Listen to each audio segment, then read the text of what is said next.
أعوذ بالله من الشيطان الرجيم بسم الله الرحمن الرحيم السلام عليكم ورحمة الله وبركاته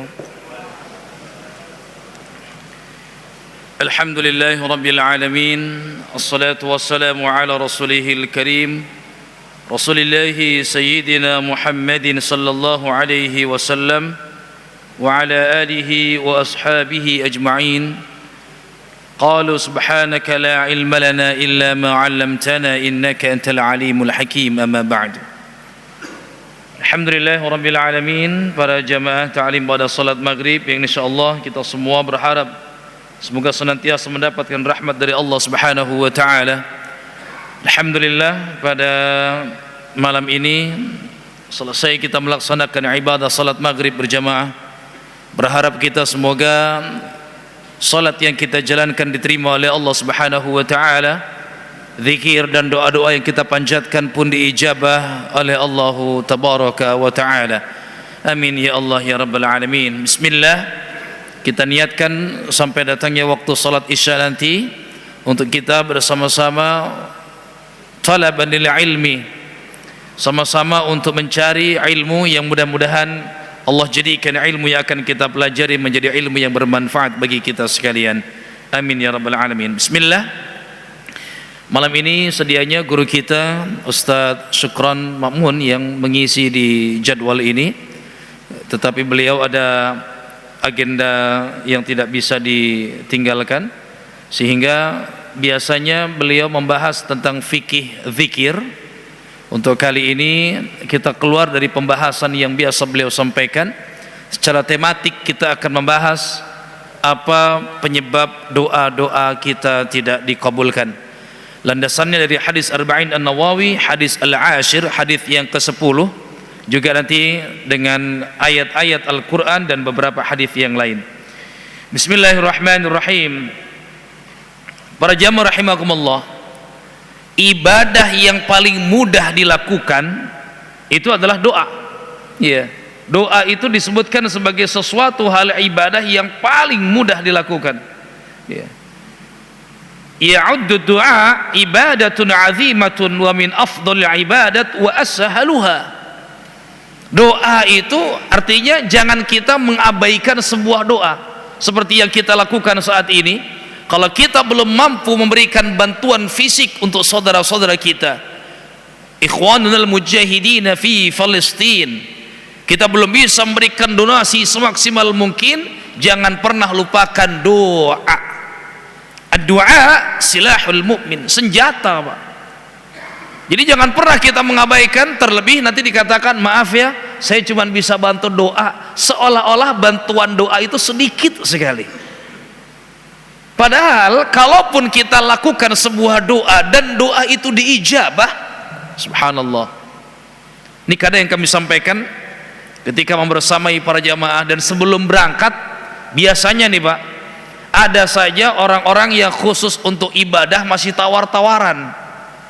Misalkan ya, contohlah umroh ya, ada paket promonya enggak, ada diskonnya enggak, ini umum nih ditanyakan ya. Padahal subhanallah, biaya yang dikeluarkan dalam satu paket itu bukan untuk ibadahnya kan, tapi untuk faktor-faktor penunjang seperti transportasinya, akomodasinya, dari sini naik pesawatnya itu apa, hotelnya di sana bagaimana, makanannya bagaimana. Untuk ibadahnya free, majanan, balash, gratis semuanya. Cuman di situ Pak yang malah utamanya. Silakan dia masing-masing minta untuk pengurangan, diskon dan segala macam. Cari di Bogor, di Jakarta tempat-tempat mustajab untuk berdoa. Kira-kira di mana? Di mana di Bogor cari tempat mustajab untuk berdoa? Enggak ada Pak. Ya, kalau waktu mustajab mungkin ada. Ya, kalau tempat mustajab wah enggak nemu kita. Mau kita ke Istiqlal sekalipun, apakah yakin tempat itu mustajab? Istiqlal sama dengan Al-Hidayah. Kalau tempat mustajab enggak ada. Tapi ketika kita ke Mekah, di mana Multazam, di mana Hijr Ismail dan beberapa tempat yang lainnya, berdoa di situ dan tiap doanya diijabah. Kira-kira mau bayar berapa? Setiap doa makbul, diterima oleh Allah, kira-kira membayar berapa? Dan dia tidak butuh usaha yang lain, hanya mengangkat tangannya berdoa kepada Allah dan diijabah oleh Allah. Subhanallah. Seperti seorang sahabat Rasulullah SAW, Ilbah ini orang yang tidak punya harta, Pak. Tidak punya harta tapi pengen banget bersedekah. Ngelihat orang-orang, ya Allah, pengen sedekah, dia tidak punya apa-apa, Pak. Saking nggak punya apa-apanya, sering direndahkan, dihinakan, dan beliau menerima saja. Dan malam itu terucap, ya Rabb, inni atasaddaqu bi'ardi hadhihi layla. Ya Allah, aku malam ini bersedekah dengan harga diriku. Apa maksudnya sedekah dengan harga diriku? Orang yang merendahkanku, orang yang menghinakanku, orang yang mengerdilkanku, semua aku maafkan ya Rabb. Saya pengen tidur dalam keadaan tidak membawa dendam, benci pada orang. Ini kan doa kita nih. Rabbana ighfir lana wa li ikhwanina alladhina sabaquna bil iman wa la taj'al fi qulubina ghillan. Surat apa itu? Al-Hasyr, surat 59 ayat 10. Jangan jadikan di hati kami ada ghillan. Apa? Ghil itu sesuatu yang sifatnya tidak nyaman, benci, dendam, luka, kesel, gak seneng. Malam itu dia bersedekah dengan harga dirinya, tidur, Pak. Falamma asbaha qala Rasulullah sallallahu alaihi wasallam, besok paginya Rasul nanya, man tasaddaqa bi'ardihil barihah, siapa yang sedekah semalam dengan harga dirinya? Orang mah sedekah pakai air, sedekah pakai uang, sedekah pakai makanan, dia sedekah pakai harga diri, Pak. Saking pengennya sedekah, tidak punya apa-apa. Diem, ditanya lagi, man minkum, siapa di antara kalian? Tiba-tiba Ilbah berdiri, ana ya Rasulullah. I'lam. Apa kata Rasul? Ketahui, ibadahmu diterima, sedekahmu diterima oleh Allah. Subhanallah. Tidak ada yang lebih membahagiakan kita dibanding doa-doa kita didengar dan diijabah oleh Allah Subhanahu wa taala. Dan Nabi Ibrahim mengajarkan itu, kan? Ya. Nabi Ibrahim mengajarkan itu.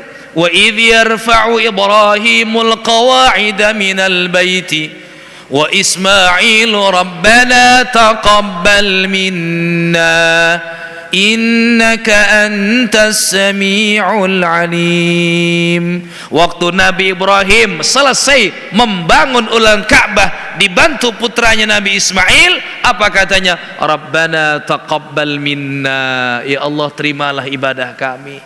Itu sekelas Nabi, Pak. Sekelas Nabi selesai melakukan ibadah minta agar ibadahnya diterima. Kalau kita kadang-kadang Masya Allah terlalu pede, ibadah yakin diterima. Puasa satu hari, alhamdulillah beres puasa hari ini ya, lebaran tinggal 29 hari lagi, yakin ibadah kita diterima. Ya, tidak minta ya Allah Rabbana taqabbal minna, ya Allah Rabbana taqabbal siyamana wa salatana, dan semuanya. Maka kadang ditambahkan dalam doa, kan, Rabbana taqabbal minna salatana wa siyamana wa qiyamana. Minta semua yang kita lakukan diterima oleh Allah Tabaraka wa Ta'ala. Ya. Tentu kita ingin agar tiap-tiap doa kita diijabah oleh Allah Subhanahu wa Ta'ala. Apa kata Allah? Wa qala rabbukum ud'uni astajib lakum. Mintalah kepadaku, kata Allah, astajib lakum. Enggak ada kalimat yang yang memutus di tengah keduanya. Mintalah maka aku akan kabulkan. Hakikatnya setiap doa itu akan dikabulkan oleh Allah. Meskipun nanti kita temukan dalam hadis, bisa jadi doa yang kita sampaikan itu nanti menjadi 3 hal. Begitupun Allah Subhanahu wa taala berfirman, bismillahirrahmanirrahim, wa idza sa'alaka ibadi anni fa inni qarib. Ini enaknya, Pak. Saya kalau minta tolong sama Bapak, saya harus ke sana, Pak. Pak, minta tolong, Pak, mobil saya pindahin, Pak. Saya kalau minta tolong sama istri saya, kalau nggak di depan kita harus cari dulu kemana ya, minta tolong bikinin kopi nih. Tapi kalau minta sama Allah dimanapun kita tinggal diem, duduk, mohon sama Allah, didengar sama Allah, Pak. Ya. Kita kalau mau minta sama Pak Wali Kota, minta sama Gubernur, minta sama Presiden, kudu ke sana kita. Tapi kalau minta sama Allah, dimanapun bisa, Pak. Allah itu qarib, qarib mujib. Ini hebatnya. Ya. Kalau manusia ba'id, jauh, harus menuju dan belum tentu dikabulkan. Allahu qarib, Allahu mujib. Allah itu dekat dan Allah akan mengabulkan. Ujibu da'watad da'i idza da'an. Aku akan mengabulkan setiap doa idza da'ani, apabila dia berdoa kepadaku. Tergantung kita mau berdoa apa tidak. Falyastajibu li wal yu'minu bi la'allahum yarshudun. Maka adalah beriman, falyastajibu li, penuhilah panggilanku, perbaikilah keimanan kepadaku, la'allahum yarshudun. Tapi ada kalanya malam ini kita khusus membahas apa hal yang sekiranya doa-doa kita ini yang sudah dipanjatkan kok tidak diijabah. Sebetulnya faktornya banyak. Bukan berarti tidak diijabah ini berarti Allah nggak mengabulkan, tidak. Iya. Karena tadi nanti kita ketemu dengan sebuah hadis yang mana Allah Subhanahu wa taala itu ketika kita berdoa, ya, maka akan menjadi tiga hal. Tiga hal di sini dalam arti apakah dia itu diijabah oleh Allah atau menjadi penyebab dia terselamatkan dari keburukan di hari yang lain, atau iddakharaha, menjadi sebuah tabungan nanti di akhirat, ya. Yani Nabi sallallahu alaihi wasallam bersabda, "Ma min muslimin yad'a Allah azza wa jalla bi da'watin laisa fiha ithmun wala qati'atu rahimin." Tidaklah seorang muslim berdoa kepada Allah bida'watin, dengan satu doa, selama doa itu bukan untuk keburukan, ya, laisa fiha ithmun, nggak ada dosa, nggak ada keburukan, nggak boleh mendoakan keburukan orang, wala qati'u rahimin, nggak boleh mendoakan untuk memutuskan silaturahim, ya. Maka bagi siapa yang berdoa dengan tidak ada kandungan keburukan dalamnya seperti ini, illa a'tahu Allahu biha ihdai thalathi khisal, Allah pasti akan memberikan satu di antara tiga hal ini. Yang pertama, imma ayyaj'ala lahu da'watah, Allah bisa langsung mengijabah doanya. Allah mengijabah doanya. Berarti antara doa ini dengan apa? Keinginan Allah sama, sikran.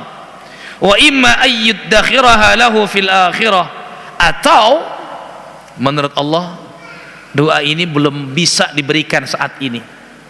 Kenapa? Kalau diberikan saat ini bisa jadi ada keburukan yang diterima oleh orang tersebut, maka Allah jadikan tabungan nanti di akhirat. Jadi kalau doa kita nggak dikabulkan, Pak, bukan berarti nggak dikabulin. Kenapa? Ada satu doa yang meskipun diijabah itu belum tentu baik untuk kita, Pak. Dan ini Allah pernah berikan kepada iblis. Nanti diabadikan dalam surat Al-A'raf ayat 12 sampai nanti dengan 23, satu paketnya nih. Iblis ketika ditanya oleh Allah, "Ma mana'aka alla tasjuda idh amartuk?" Iblis, kata Allah, apa yang membuatmu tidak mau tunduk dan patuh terhadap perintahku saat aku minta engkau menghormati Adam? Apa kata iblis? Qala ana khairum minhu khalaqtani min nar wa khalaqtahu min tin. Oh, enggak mau ya Allah, saya akan lebih baik dari unsur penciptaan. Engkau ciptakan dia dari tanah, aku dari api. Pada akhirnya iblis kemudian diusir oleh Allah, kan? Apa iblis minta selanjutnya? Qala anzirni ila yaumi yub'atsun.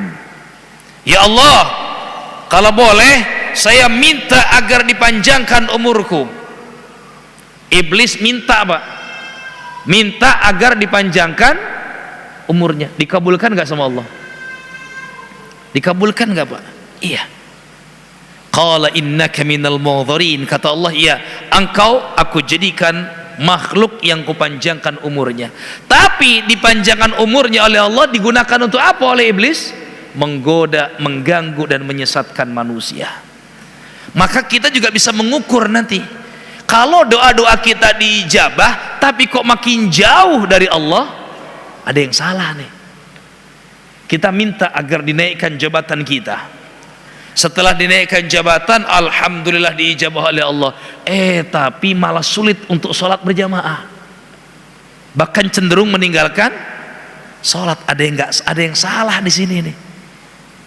Ya, kita pengen biar usaha kita dilancarkan oleh Allah, tapi ternyata diijabah tuh, karena kita ingin agar tentu sesuai dengan harapan kita, tapi ternyata pengijabahan doa ini tidak berdampak baik pada kita.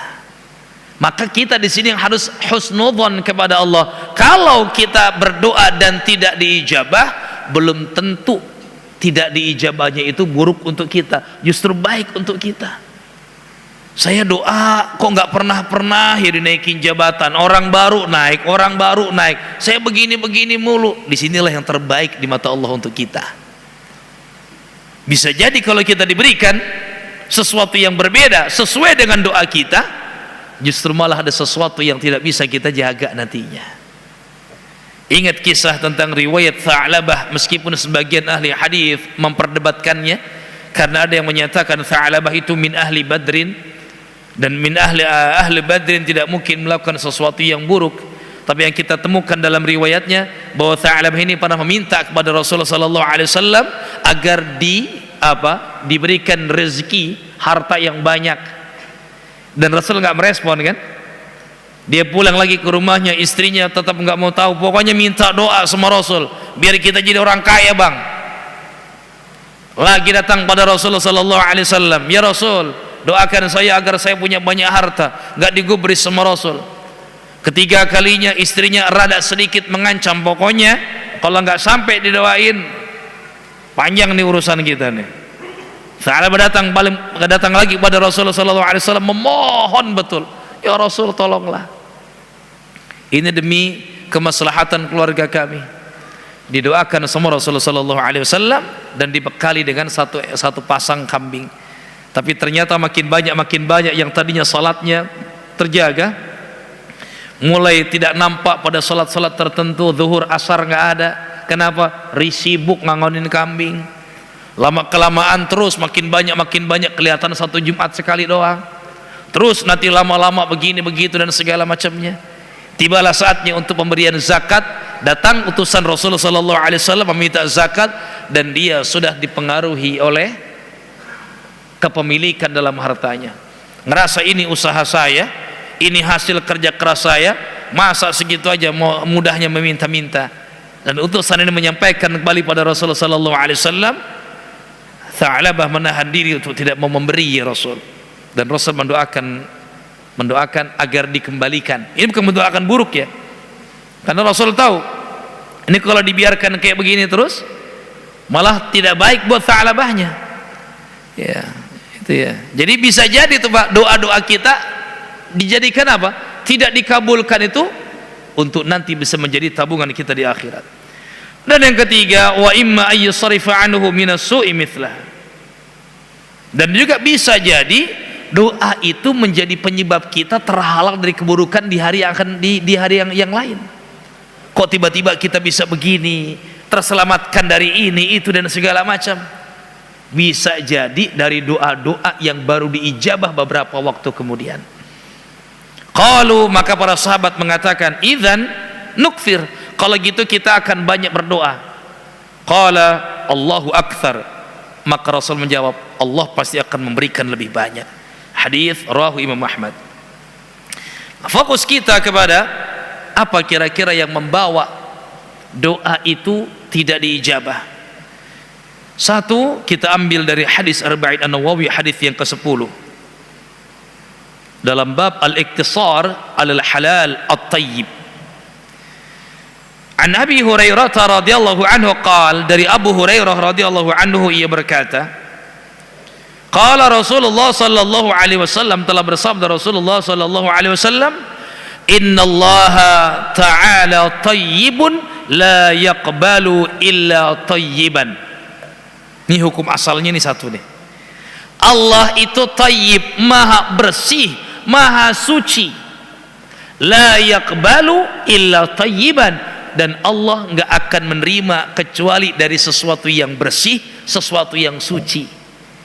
Contoh, kita mau sholat dalam keadaan berhadas, maka enggak akan diterima oleh Allah. Satu-satunya cara, maka kita harus menyucikan diri. Ya, izalatun najasah. Ya, terhindar daripada najis, terhindar daripada hadas di badan, di pakaian dan segala macamnya, gitu kan. Itu kalau sholat. Nah, kaitan dengan ini,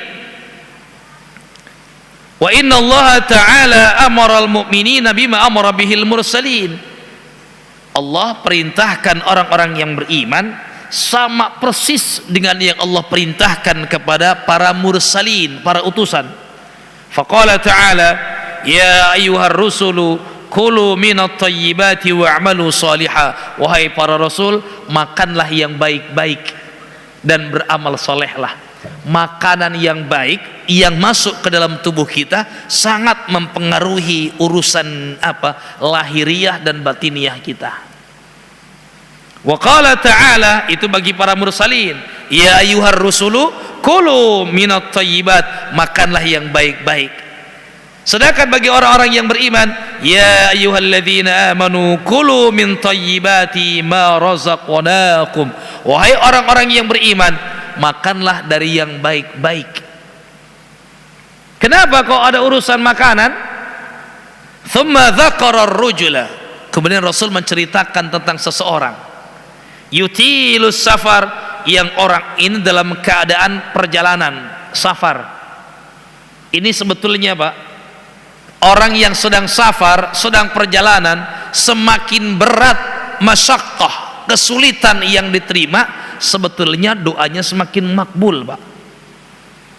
Ini kadang kita kebalik Pak, orang yang mau berangkat, orang mau safar, minta doa sama orang yang ditinggalkan, padahal justru orang yang ditinggalkan kudunya minta doa sama orang yang mau safar Pak. Ya, karena orang mau safar ini justru doanya diijabah Pak. Bahkan semakin sulit tingkat semakin besar tingkat kesulitan yang diterimanya, doanya semakin tinggi Pak. Ya. Asy'ata aghbar. Ya. Asy'ata di sini la yamshud sya'rahu, enggak kesisir rambutnya Pak, acak-acakan. Aghbar mughbirul wajhi, yani alaihi turab, tertutup dengan debu. Ini pada dasarnya sudah sangat masuk syaratnya untuk diijabah doa Pak. Orang udah kecapean, orang udah lemas, udah kucel dan segala macam, ini sebetulnya yang kayak begini justru lebih dekat doanya. Bukan berarti kalau kita mau doa antar kudu kayak begitu ya, enggak juga. Biar diijabah dikucel-kucelin mukanya, diacak-acak rambutnya ya, enggak juga. Ya, cuman kondisi yang seperti itu semakin besar tingkat kesulitan yang diterima oleh seseorang yang dalam melakukan perjalanan, hakikatnya semakin dekat ijabahnya. Ya muddu yadaihi ila sama, dia mengangkat kedua tangannya ke langit. Faqala ya Rabb, ya Rabb, ya Allah, ya Allah. Tapi di ujung hadisnya dikatakan fa anna yustajabulah. Bagaimana mungkin aku kabulkan doanya, kata Allah.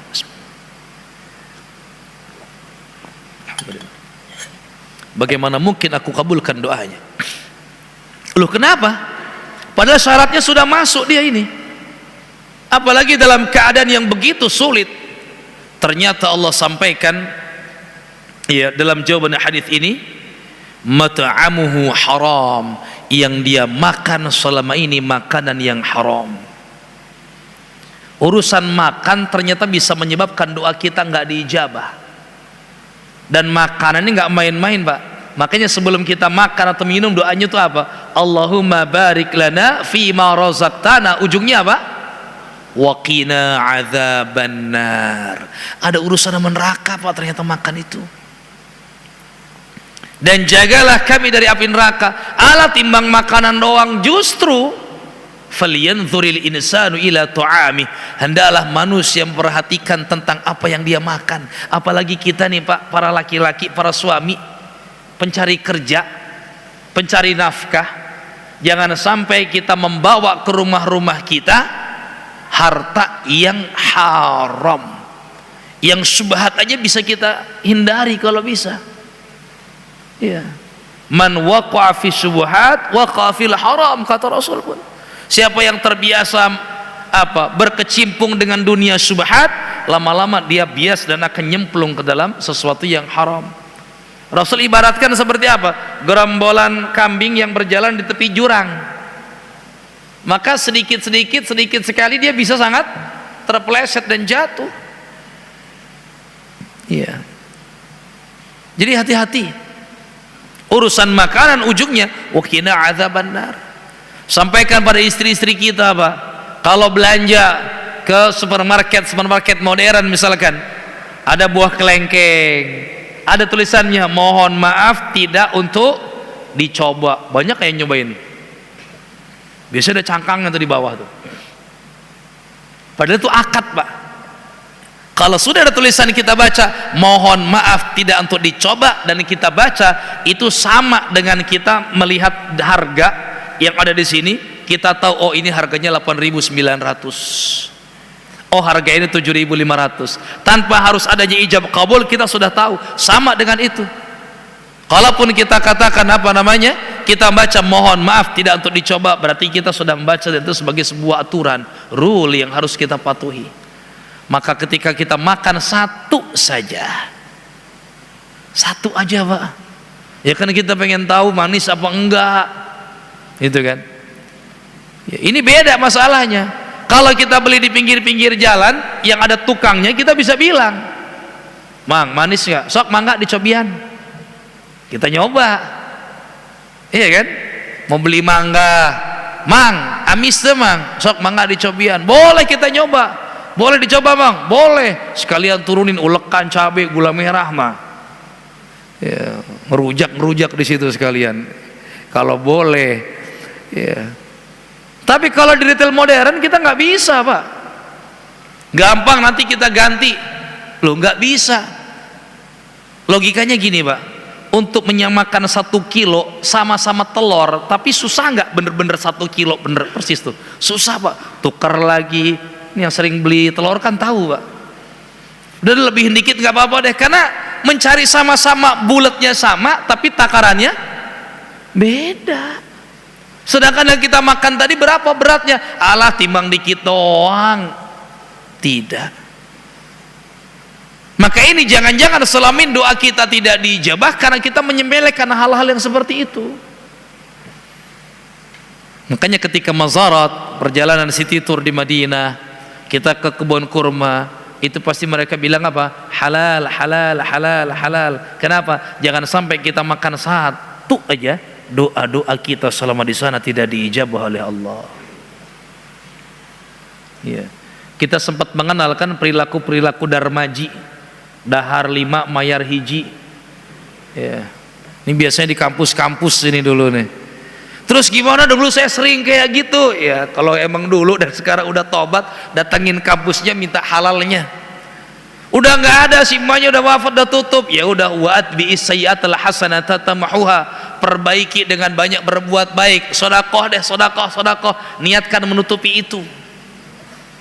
Ya. Sehingga apa? Kita jangan mudah-mudah suudzon kepada Allah. Doanya nggak diijabah, doanya nggak diijabah. Ternyata selama ini kita sendiri yang membuat doa itu tidak diijabah oleh Allah.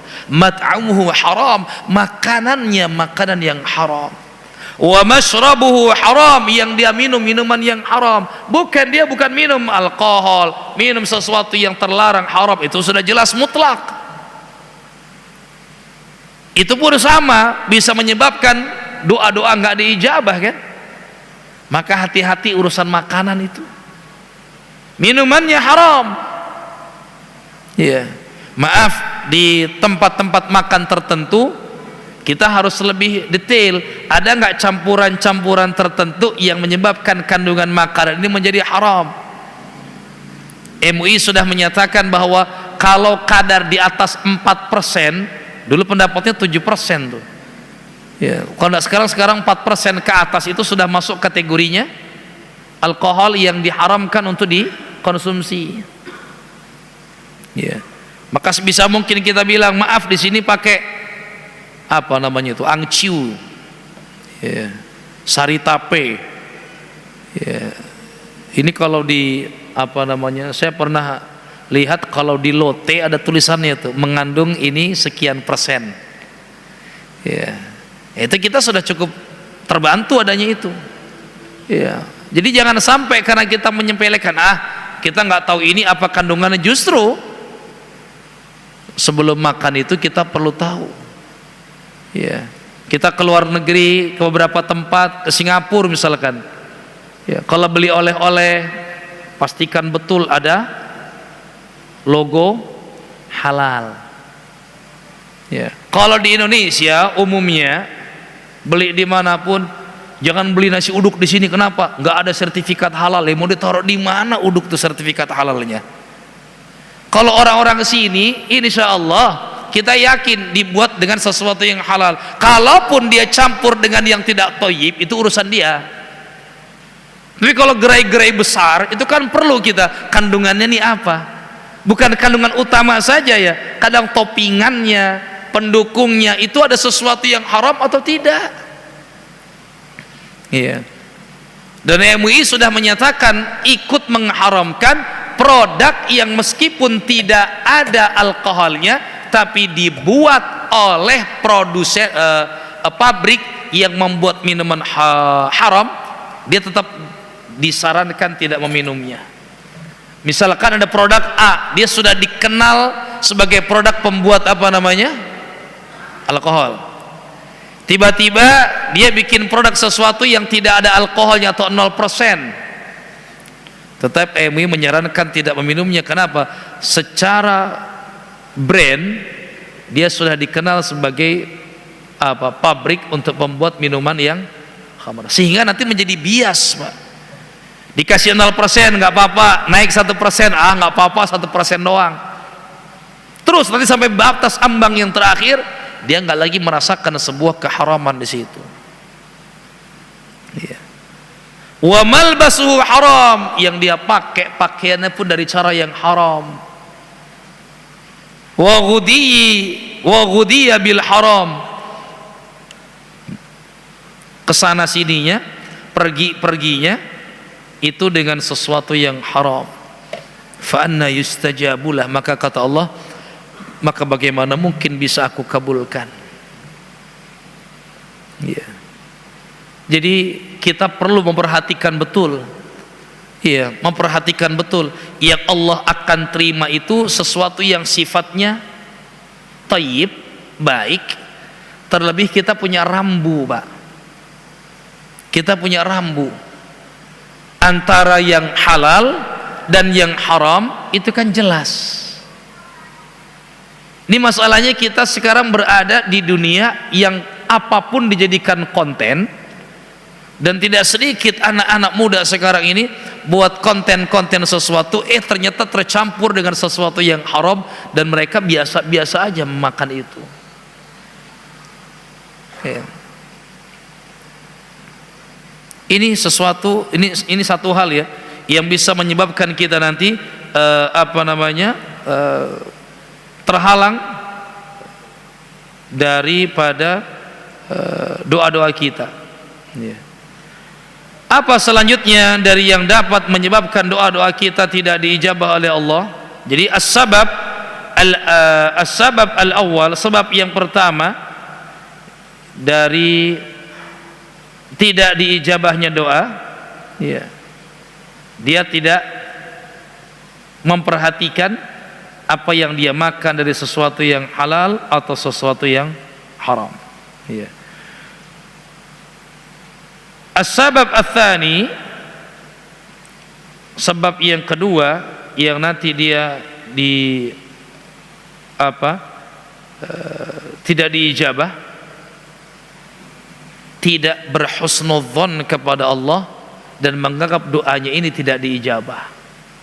Al-isti'jal, terlalu buru-buru memvonis, ini mah nggak dikabulin, udah saya nggak mau doa lagi. Dia tidak paham bahwa setiap doa yang disampaikan oleh seorang muslim itu pasti menjadi satu di antara tiga hal tadi kan. Ya. Maka Rasulullah sallallahu alaihi wasallam menyatakan apa? Yustajabu li ahadikum ma lam yu'jal. Akan diijabah doa-doa dari orang-orang yang berdoa selama mereka tidak terburu-buru. Ya. Yaqulu da'autu falam yustajab li. Aku sudah berdoa tapi enggak diijabah. Ya.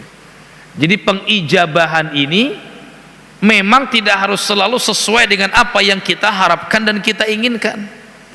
Dan tadi kita juga perlu mengevaluasi ya. Ketika memang doa kita ini diijabah tapi kemudian kok makin jauh, kita mohonkan kepada Allah, ya Allah, aku ingin doaku diijabah tapi aku tetap seperti dulu, tetap merasakan nikmatnya ibadah, tetap ini itu dan segala macamnya. Ya, satu sisi kita jangan mudah-mudah menyerah dalam doa. Sisi yang lain jangan sampai nanti kita juga berpikir bahwa Allah tidak mendengarkan doa kita. Ya. Terlebih kalau tidak kembali kepada skema yang pertama tadi, dia berpikir Allah nggak mendengarkan doanya dan dia ternyata tidak sadar bahwa penyebab tidak dikabulkannya doa adalah dirinya sendiri. Ya, iya Pak, kerja itu ibadah. Justru karena kerja itu ibadah, jangan sampai kita campur dengan sesuatu yang sifatnya mengeluarkan daripada ibadah. Iya, kerja itu ibadah, tapi jangan sampai pekerjaan kita malah menyebabkan ibadah-ibadah utama kita berantakan. Betapa banyak orang yang menganggap kerja itu ibadah tapi sholatnya berantakan. Berapa banyak orang yang menganggap kerja itu ibadah tapi nggak paham antara yang halal dan yang haram. Berapa banyak orang yang menganggap kerja itu ibadah tapi dia tidak memperdulikan tentang aturan-aturan yang dibahas dalam syariat. Maka mudah-mudahan melalui pembahasan ini kita bisa meneliti ke dalam diri kita bagaimana pekerjaan kita selama ini. Kalaupun masih tercampur pada sesuatu yang sifatnya syubhat, apalagi haram, terus gimana? Apa langsung kita tinggalkan? Tetap memohon pertolongan kepada Allah, memohon petunjuk kepada Allah. Ya Allah, berikan jalan terbaik, harus bagaimana hamba ya Allah. Karena satu sisi langsung kita tinggalkan pun berapa tanggungan yang akan kita berikan pada anak dan istri kita. Tetap mohonkan kepada Allah agar Allah yang arahkan kemana tempat yang terbaik untuk kita nantinya. Dan mudah-mudahan setiap doa-doa yang kita panjatkan senantiasa diijabah yang terbaik menurut Allah Subhanahu wa ta'ala. Mudah-mudahan Allah jadikan ilmu yang kita bahas menjadi ilmu yang bermanfaat. Allah panjangkan umur kita dalam kesehatan, ketaatan dan kemudahan dalam ibadah. Allah berikan keberkahan dalam usaha kita, harta kita, keluarga kita. Allah jadikan keluarga kita sakinah, mawaddah, rahmah, mutmainnah. Allah jadikan anak-anak keturunan kita salih-salihah, dan pada akhirnya Allah wafatkan kita dalam keadaan husnul khatimah. Amin ya Allah ya rabbal alamin. Barakallahu wa lakum fil Qur'anil azim. Subhanakallahumma bihamdika asyhadu an la ilaha illa anta astaghfiruka wa atubu ilaik. Walhamdulillahi rabbil alamin. Assalamualaikum warahmatullahi wabarakatuh.